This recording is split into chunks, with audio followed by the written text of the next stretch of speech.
Olá, muito bom estar com você mais uma vez e aqui estamos para compartilhar mais um texto da palavra do Senhor. A Bíblia é riquíssima, tem ensinamentos extraordinários para todos nós. Eu gostaria de compartilhar com você no livro das Crônicas, 2 Crônicas, capítulo 32. Eu vou falar de 1 até 26. Mas na leitura aqui eu vou ler nesse primeiro momento de 1 até 8 e depois estaremos citando os demais textos durante a mensagem que estaremos trazendo do coração de Deus para o seu coração aqui neste momento. Diz assim: depois destas coisas e desta fidelidade, Senaqueribe, rei da Síria, invadiu Judá e sitiou as cidades fortificadas com a intenção de conquistá-las. Quando Ezequias viu que Senaqueribe tinha vindo e estava resolvido atacar Jerusalém, decidiu, em consulta com os seus oficiais e os seus homens valentes, tapar as fontes das águas que havia fora da cidade, e eles o ajudaram. Assim, muito povo se ajuntou e taparam todas as fontes, bem como o ribeiro que corria pelo meio da terra, pois diziam: por que viriam os reis da Síria e achariam água por aqui? Ezequias se animou, restaurou a muralha da cidade e construiu torres sobre ela. Levantou também outra muralha por fora, fortificou Milo, na cidade de Davi, e fez armas e escudos em abundância. Pôs oficiais de guerra à frente do povo, reuniu-os na praça, junto ao portão da cidade, e lhes falou ao coração, dizendo: sejam fortes e corajosos, não tenham medo, nem se assustem por causa do rei da Síria, nem por causa de toda a multidão que está com ele. Porque conosco está alguém que é maior do que o que está com ele. Com ele está o braço da carne, conosco está o Senhor nosso Deus, para nos ajudar e para guerrear as nossas guerras. O povo se animou com as palavras de Ezequias, rei de Judá. Que bênção, né? Ó Deus, te agradecemos pela tua palavra, te agradecemos por tantos ensinos que o Senhor tem nos dado através da Bíblia Sagrada, e pedimos que nos ajude, falando aos nossos corações neste momento, em nome de Jesus, amém. Muito bem, eu gostaria de pensar um pouco sobre esse texto bíblico e o grande desafio que ele traz para as nossas vidas. O justo também sofre provações. É exatamente o tema que eu tenho em mente e que quero compartilhar com todos vocês neste momento. O texto é lindo, magnífico, né? Depois você deve ler, reler esse texto, que vai ajudar bastante. Usarei, como disse esse texto, para ilustrar a grande verdade de que uma pessoa fiel a Deus também sofre provações, tentações e opressões vindas da parte do inimigo. Ezequias, no hebraico, significa Jeová é a nossa força. Era um rei consagrado ao Senhor, muito consagrado ao Senhor, simplesmente admirável, um grande rei em Judá, e ele foi usado por Deus para fazer muitas coisas maravilhosas, instrumentos de guerra. Ele construiu uma adutora, trazendo água para dentro da cidade de Jerusalém. Então, extraordinariamente usado pelo Senhor. A sua história se encontra registrada no segundo livro dos Reis, capítulos 18 a 20 são dedicados ao rei Ezequias.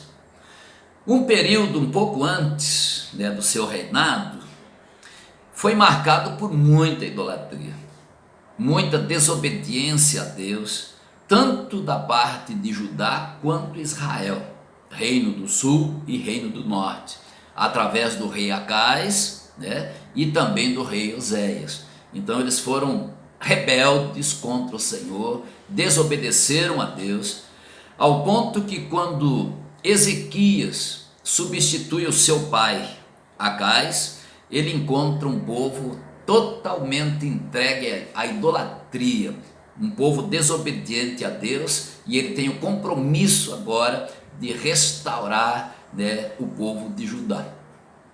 Oséias também era rei em Israel, e diz o capítulo 17, aqui em 2 Reis, versículo 2, que ele fez o que era mal aos olhos do Senhor, porém não como os reis de Israel que vieram antes dele. Quer dizer, ele foi mal, mas outros reis foram muito piores do que ele, né?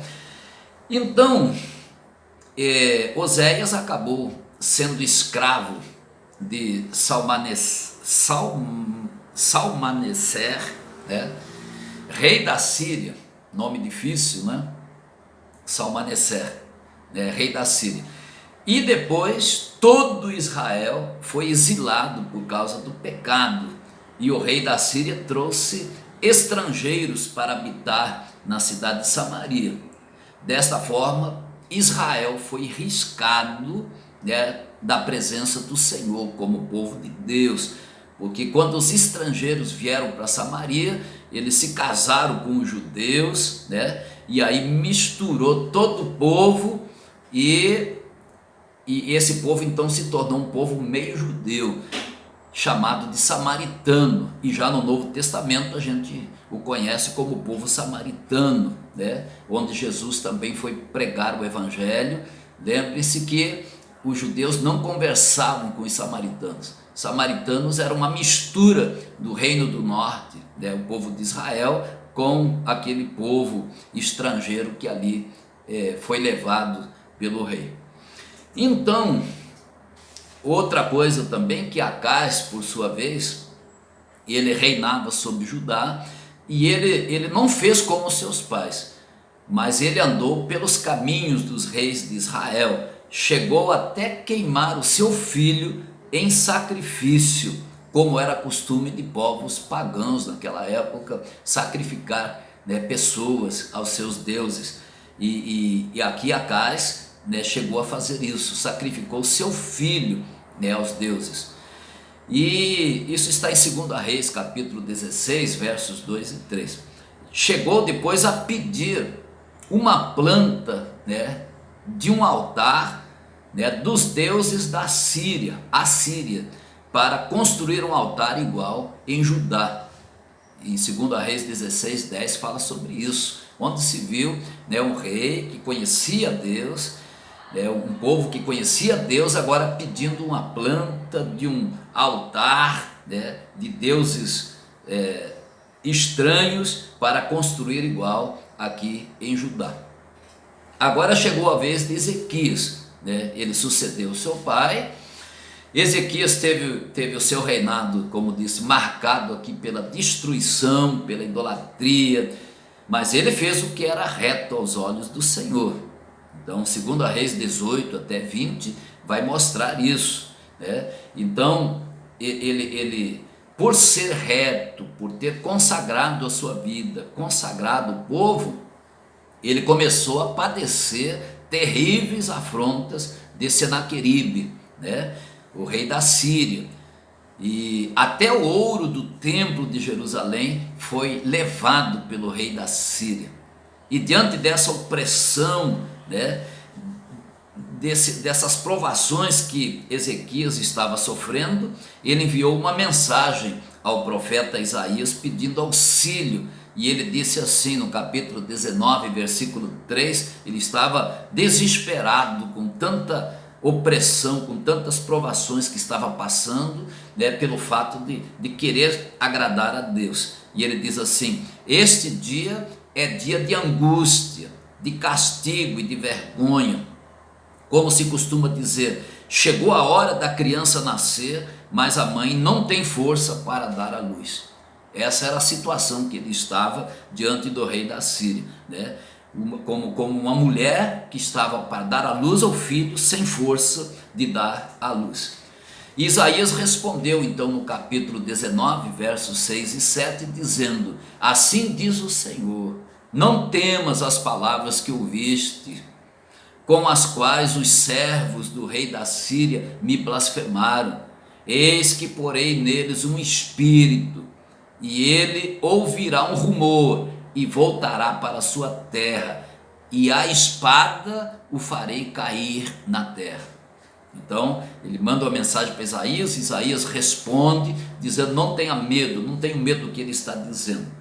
Então Ezequias orou no capítulo 19, verso 19, dizendo: agora, pois, Senhor nosso Deus, livra-nos da sua mão, para que todos os reinos da terra saibam que só tu, Senhor, és Deus. Texto lindo, né? Senhor, estamos nas tuas mãos, livra-nos das mãos, né, do rei da Síria, né, para que todos os povos da terra saibam que só o Senhor é Deus. Que bênção!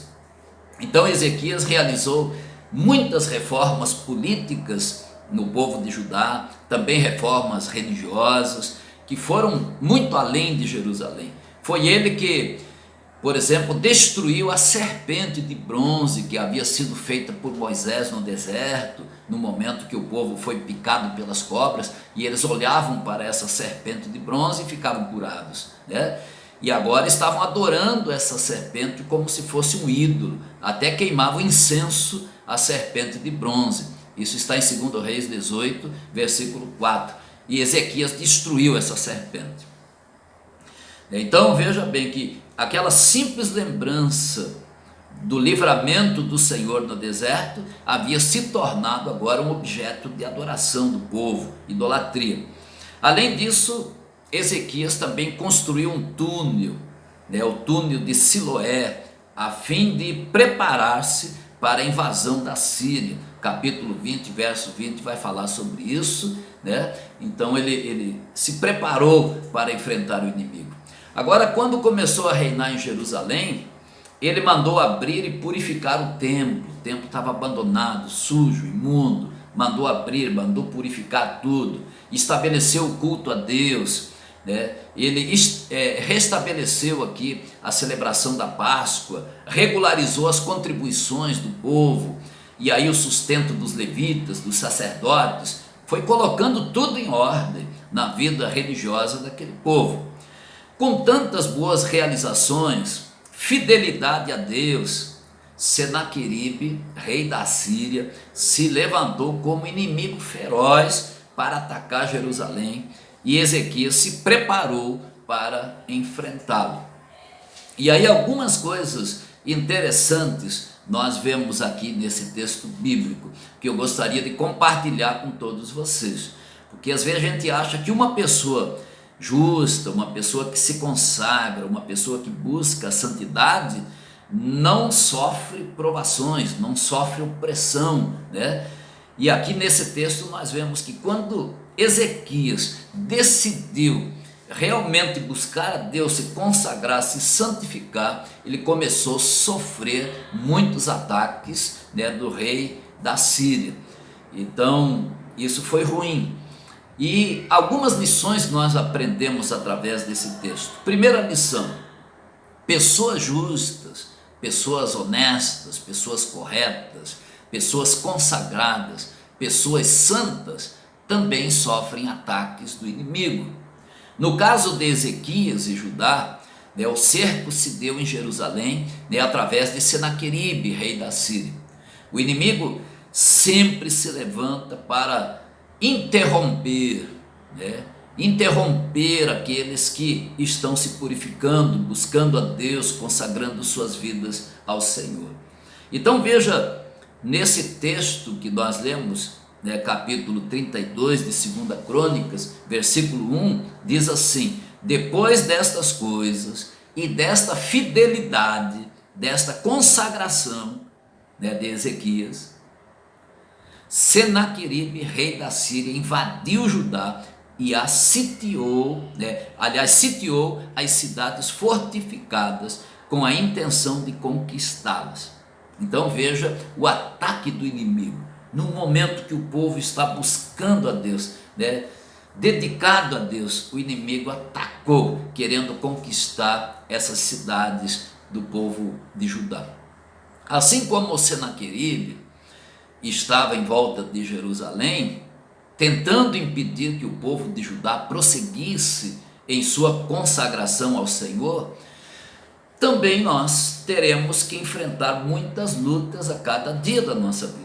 Se queremos ou se quisermos, ter problemas com o inimigo, é só começar a orar, é só começar a consagrar a nossa vida, decidir, santificar a nossa vida, remover o pecado que existe no nosso meio, e aí o inimigo começa a atacar, e fica feroz, contra aqueles que querem se consagrar ao Senhor. Quando nos dispomos a sermos fiéis ao Senhor, o inimigo ataca a nossa família, e tenta destruir o nosso lar. Na escola ele está atacando os irmãos com um grupo de zombadores, colegas e até professores que zombam da sua fé. No trabalho, aí o patrão critica, os colegas também criticam, e às vezes até na igreja o inimigo se levanta enviando mensageiros com notícias que às vezes fazem desanimar. Então nós precisamos ter cuidado, porque sempre que queremos servir a Deus, agradar a Deus, o inimigo se levanta contra as nossas vidas. E além dessas, nós temos ainda muitas lutas no mundo espiritual. As pressões ou opressões espirituais acontecem. O apóstolo Pedro, na sua primeira carta, ele recomenda o seguinte. Ele diz assim: sede sóbrios e vigiai. O vosso adversário, o diabo, anda em derredor, rugindo como leão e procurando a quem possa tragar, ao qual resisti firmes na fé, sabendo que os mesmos sofrimentos estão se cumprindo entre os vossos irmãos no mundo. Capítulo 5 de 1 Pedro, versos 8 e 9. Ele está dizendo: não se preocupem, isso sempre foi assim. Quando procuramos agradar a Deus, o inimigo se levanta como um leão, rugindo à nossa volta, E ele diz: resistam ele com fé, não se desespere, porque isso está acontecendo com todos os nossos irmãos espalhados pelo mundo. Então o fato de viver uma vida que agrada a Deus é o suficiente para ser atacado pelo inimigo. Então veja bem, aquele que tem uma vida consagrada, aquele que deseja servir a Deus, também sofre opressão e sofre provações. Segunda coisa que nós podemos ver nesse texto: como vencer a opressão e o cerco causados pelo inimigo. Como vencer essas provas que o inimigo coloca sobre as nossas vidas. Então veja que Ezequias, como rei de Judá, ele percebeu algumas coisas que precisava e ele podia fazer, algumas atitudes que precisava tomar para vencer o inimigo. Primeira atitude, versos 2 e 3, ele vai falar sobre isso: tapar as fontes que saciam a sede do inimigo. Então veja, quando Ezequias viu que Senaqueribe tinha vindo com o propósito de guerrear contra Jerusalém, teve conselho com seus príncipes e os seus poderosos para que se tapassem as fontes das águas que havia fora da cidade. Nossa, então o inimigo poderia até vir, mas não teria água para beber, e o inimigo não aguentaria mais do que 2 ou 3 dias sem água, Talvez tivessem trazido água para 1 dia ou 2, mas a partir dali teriam necessidade de água. Então Ezequias diz: vamos tapar todas as fontes que estão fora dos muros de Jerusalém. Por quê? Porque ele havia canalizado, ele havia feito uma adutora bem especial, subterrânea, que trazia água para dentro da cidade. Então eles tinham água na cidade e os inimigos lá fora estavam sem água, Então há coisas que são boas assim para o tempo de paz, mas no tempo de guerra né, fortalecem o inimigo, e ele foi cortar logo a água para que o inimigo não tivesse, né, com que saciar a sua sede. Então veja bem, nós aprendemos aqui alguma coisa boa. Por exemplo, não devemos dar espaço para que o inimigo tenha motivo para aprontar ou apontar os erros em nossa vida. Então não dar espaço, fechar as brechas, né? Não dê motivo, né, para que o inimigo venha, né, apontar a sua vida, criticar você, né? A irmã que é crente, não dê motivos para que o marido reclame da igreja, né? Não dê motivo, os filhos, não dê motivo para que os seus pais reclamem da igreja. Se você tem amigos que zombam de sua fé, não discuta, mas se mantenha indiferente às acusações, não dê motivo, não brigue, né, para que as pessoas tenham motivo de estar acusando você. Precisamos tapar todas as possibilidades que existem em nossas vidas para não alimentar o inimigo de nossas almas.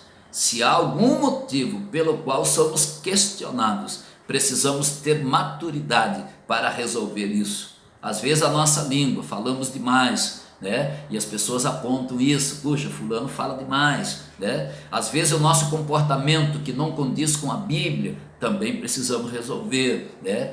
Precisamos colocar em prática, né, o fruto do Espírito, domínio próprio. Então, Ezequias fechou todas as fontes que poderiam alimentar o inimigo, e é assim que devemos fazer. Outra coisa, ele restaurou os muros que estavam quebrados. Olha o versículo 5, parte A. Ezequias, cobrando ânimo, edificou todo o muro que estava quebrado. Então, se queremos, né, ter vitória, precisamos consertar os muros quebrados de nossa vida. Isso refere-se ao conserto das deficiências de nosso caráter.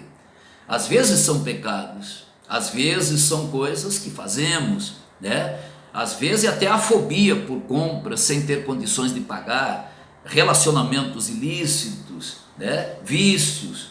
Então são brechas, né, na vida de um cristão, né, que o inimigo entra para destruir, e nós precisamos então consertar o muro que está quebrado. É impossível ter vitória sem fechar as brechas da vida, né? Há coisas, certas coisas que fazemos ou comportamentos que temos que abrem brechas para o inimigo entrar. Temos que fechar isto, consertar isto.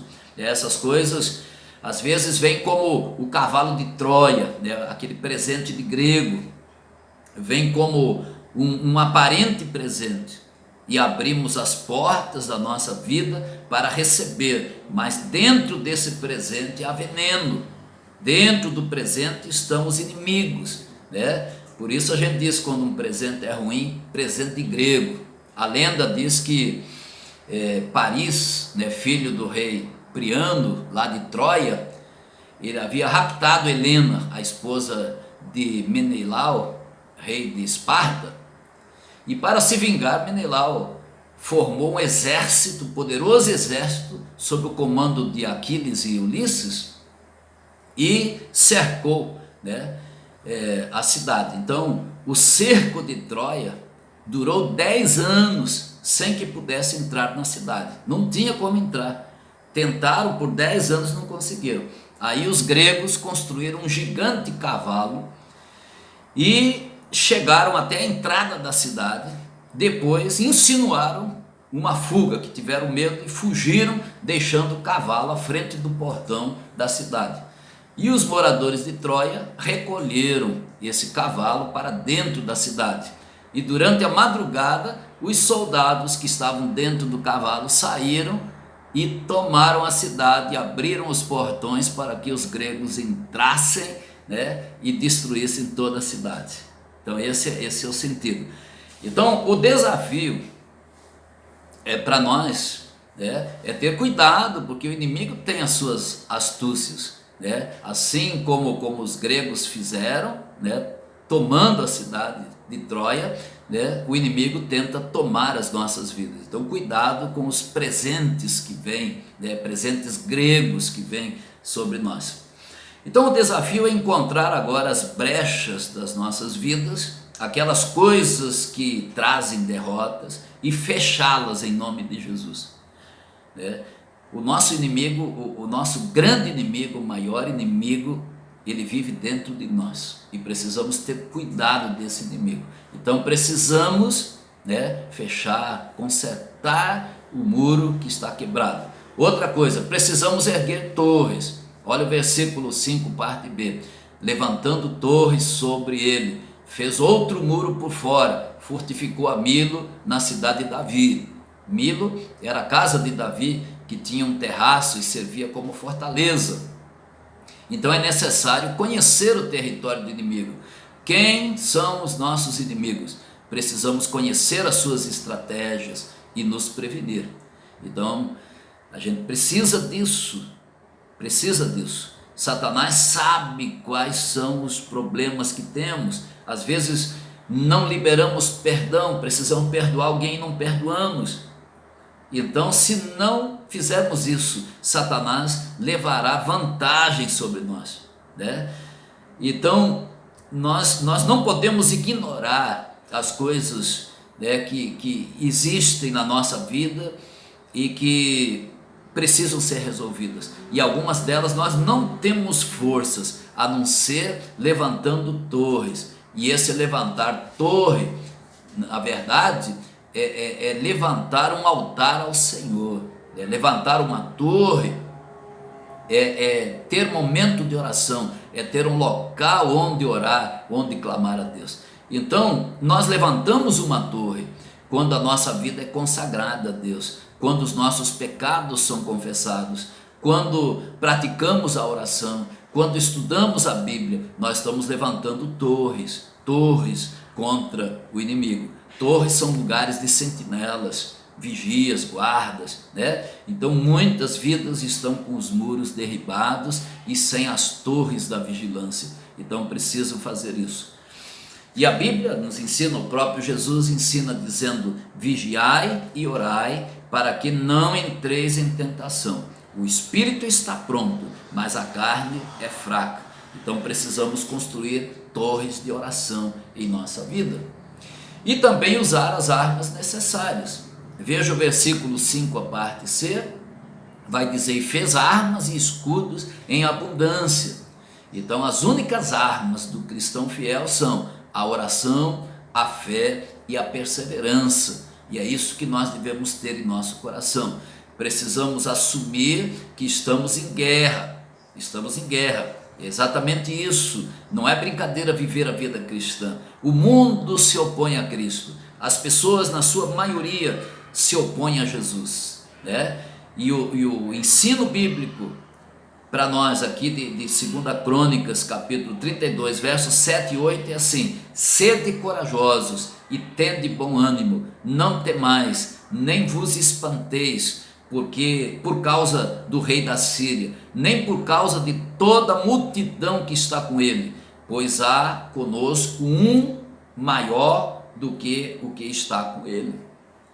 Com ele está o braço da carne, mas conosco o Senhor, o nosso Deus, para nos ajudar e para guerrear por nós. E o povo descansou nas palavras de Ezequias, rei de Judá. Que texto lindo, que texto maravilhoso. É Deus quem peleja por nós. É Deus quem vai vencer o inimigo. E isso é muito importante. E uma outra coisa, né, que a gente precisa entender, que a arma que o inimigo usa contra os servos de Deus é uma só. Vocês vão descobrir, né, aqui nesse texto, que tem uma única arma terrível. É destruidora essa arma que o inimigo usa, né? Então veja que a maior estratégia do inimigo é nos fazer perder a fé, perder a confiança. E ele usa uma arma terrível, que tem prostrado muitos servos de Deus. Qual é a arma? A dúvida. A dúvida no coração. A dúvida destruiu Adão e Eva. A dúvida tem destruído milhões de pessoas em nossos dias. Então a dúvida é a arma mais destruidora que podemos encontrar. A pior coisa na vida de um cristão é a dúvida sobre Deus, a dúvida sobre a Bíblia, a dúvida sobre o poder de Deus, isso é destruidor, né? Destruidor. Então a dúvida, ela contraria a fé. Se eu tenho fé, não duvido. Se eu duvido, falta-me a fé. Então, numa pessoa não pode existir fé e dúvida, porque são coisas opostas, são atitudes opostas. O eu tenho fé, o eu tenho dúvida. Então eu preciso ter fé para expulsar da minha vida a dúvida. Agora, o que o inimigo faz? Ele sempre lança no meu coração a dúvida para tentar tirar a fé do meu coração. Então, colocar dúvida no coração das pessoas sempre foi a arma de Satanás, desde o princípio do mundo. A estratégia é a mesma, é uma estratégia muito antiga, colocando dúvida no coração das pessoas. Então, se você tem dúvida da Bíblia, você não crê na Bíblia. Se você duvida do poder de Deus, você não crê no poder de Deus. Agora, quando eu creio no poder de Deus, eu não tenho dúvida. Veja que são coisas opostas. O eu tenho a fé, o eu tenho dúvida no meu coração. Eu espero que você tenha fé no seu coração. Então veja que essa foi a arma usada pelo rei da Síria. Ele usou, Senaqueribe usou essa arma, usou contra Judá a dúvida. Olha o verso 17. Ele também escreveu cartas para blasfemar do Senhor Deus de Israel, dizendo contra ele: assim como os deuses das nações das terras não livraram o seu povo da minha mão, assim também o Deus de Ezequias não livrará o seu povo da minha mão. O que ele está colocando aqui? Dúvida no coração do povo de Judá. Vocês não viram? Nós vencemos todos os povos vizinhos, nenhum Deus pôde fazer nada, e o Deus de vocês também não vai fazer. Então foi a arma da dúvida que Senaqueribe lançou sobre Judá. Foi a arma da dúvida que Satanás lançou sobre Adão e Eva. E é a arma da dúvida sobre a palavra de Deus que ele continua lançando sobre as pessoas do mundo todo. Muita gente com dúvida no coração. Então o inimigo põe dúvida na razão da fé, no caráter de Deus. Veja o versículo 10. Assim diz Senaqueribe, rei da Síria: em que confiais? Em que confiais vós? Para vos deixar de sitiar em Jerusalém. Colocando dúvida. O inimigo põe dúvida sobre o poder de Deus. Verso 11. Porventura não vos engana Ezequias para vos fazer morrer a fome e a sede, quando diz: o Senhor nosso Deus nos livrará das mãos do rei da Síria? Ele colocou dúvida sobre o poder de Deus, sobre a palavra de Ezequias que disse ao povo para confiar no poder de Deus.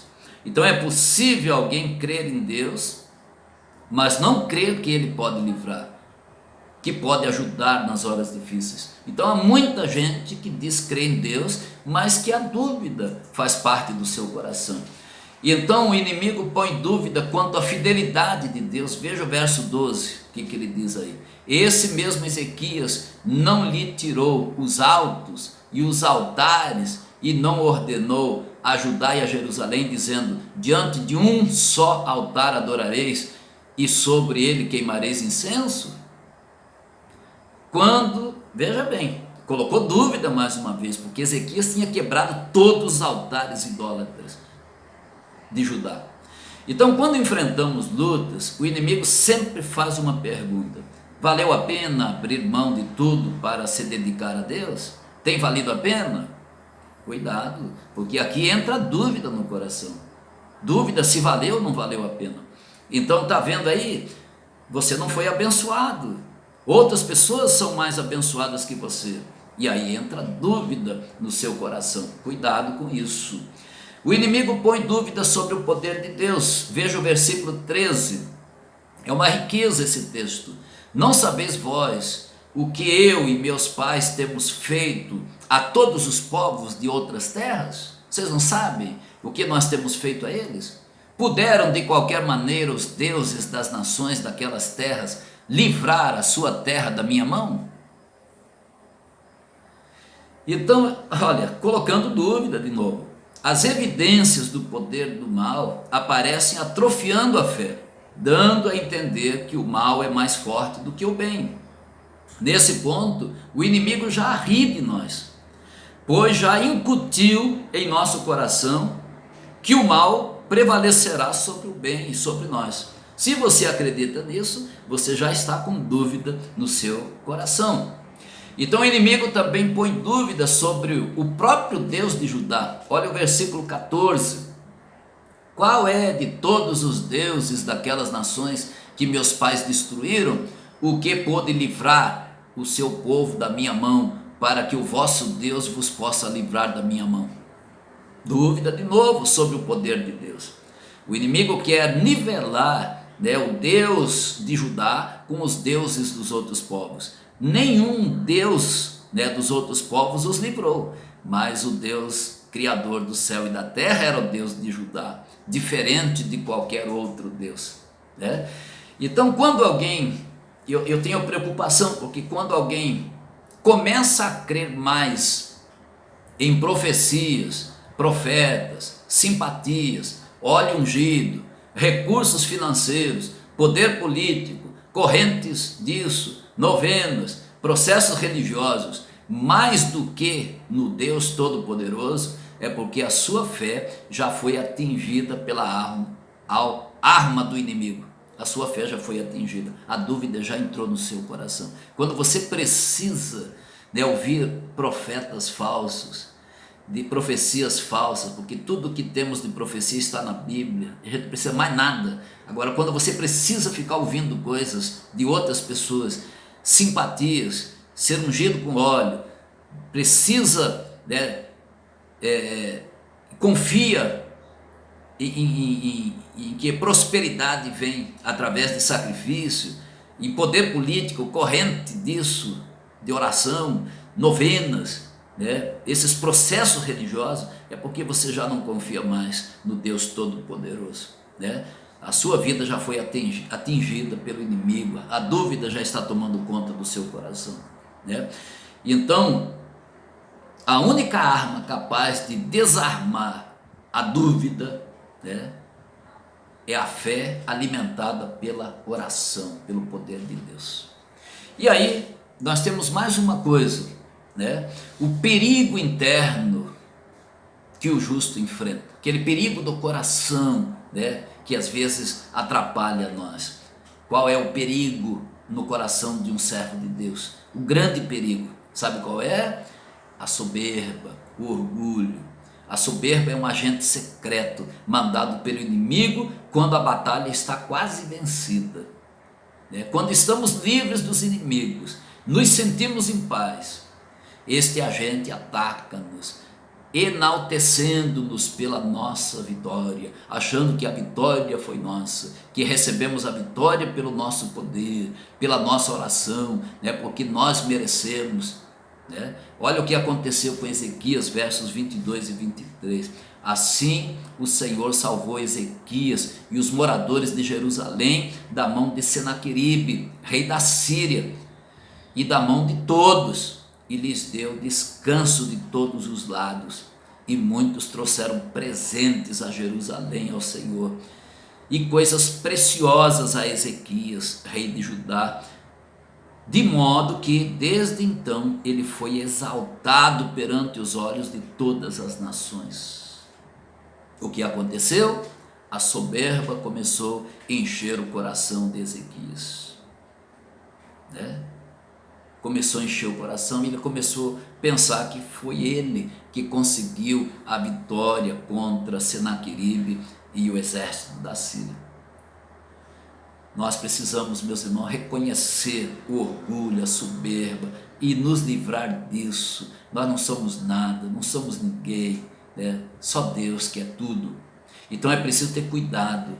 Aí você vai ver o versículo 25, mas Ezequias não correspondeu ao benefício que lhe fora feito, pois o seu coração se exaltou, pelo que veio grande ira sobre ele e sobre Judá e Jerusalém.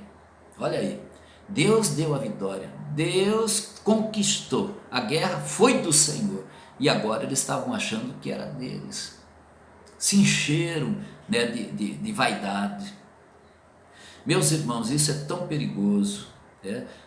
Talvez abrigamos nosso maior inimigo justamente quando pensamos que não temos nenhum inimigo. Precisamos estar sempre alertas. Não fique pensando que você é bom, que você é poderoso, né? Sem Jesus nada somos, nada conseguimos fazer, né? Espiritualmente nada, zero. Nós não conseguimos nada sem Jesus. É preciso ser humilde.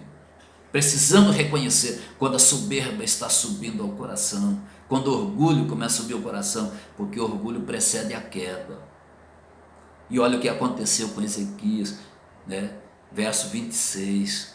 Todavia Ezequias humilhou-se pela soberba do seu coração, ele e os habitantes de Jerusalém, de sorte que a grande ira do Senhor não veio sobre eles nos dias de Ezequias.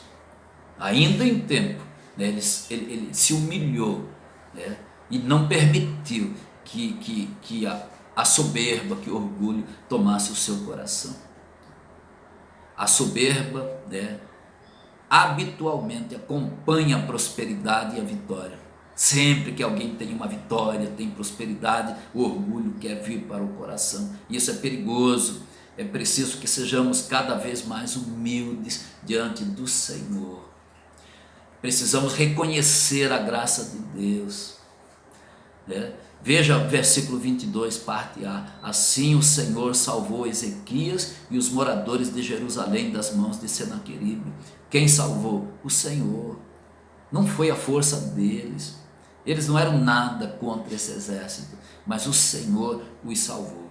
Então a vitória, a prosperidade são nos dadas pelo Senhor.